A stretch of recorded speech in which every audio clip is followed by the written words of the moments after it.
Hi, I'm Lars from All About Samsung, and today we're gonna have a first hands-on of the brand new Samsung Galaxy A50. While Samsung has announced the S10 series just about 5 days ago, now they're also announcing a new A series. While there's a Galaxy A30 as well, to the German and European market, only the Samsung Galaxy A50 will be available. A kind of new mid-range device with some new features, and what the Samsung Galaxy A50 is all about, well, let's find out. Let's go.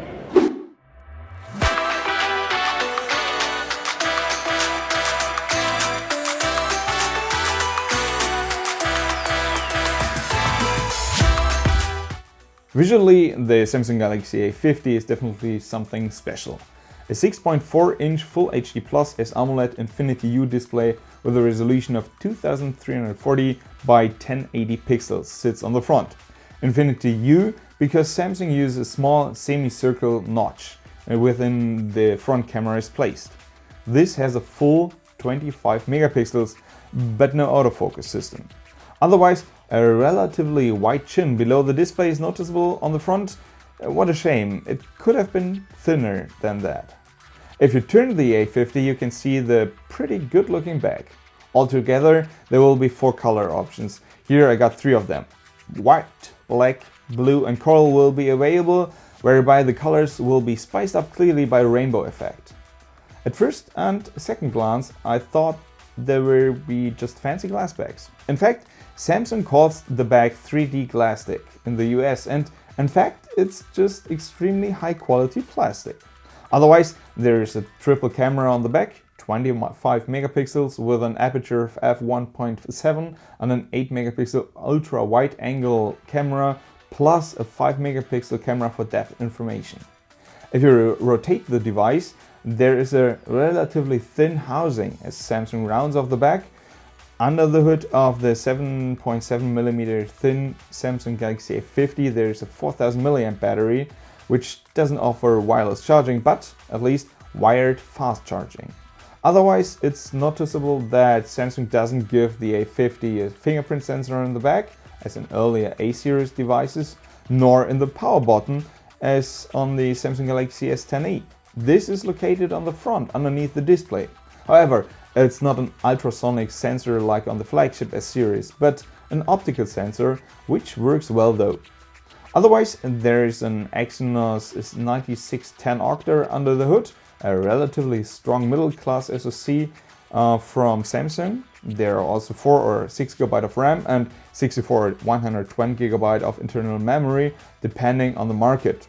The Samsung Galaxy A50 comes to Germany with 4 GB of RAM and 128 GB of memory, which can be extended by microSD by up to 512 GB. As software, there's Android 9.0 with the One UI, more or less the same surface as used on the Galaxy S10. On the home screen, there's Bixby Feed on the left and the quick toggles, and also a nice night mode as an example. So it's basically the same software running on the Galaxy S10, and I do like it. The camera is neat, but certainly can't keep up with the Galaxy S flagships. The Galaxy A50 has 25 megapixels with an aperture of f1.7 and a good ultra-wide angle, but the camera can only record full HD videos and has definitely less to offer, especially in bad lighting conditions. But the Galaxy S10's super slow motion, for example, is also on board of the A50. So all in all, I do like the camera with the AI, with the Bixby Vision of the Galaxy A50.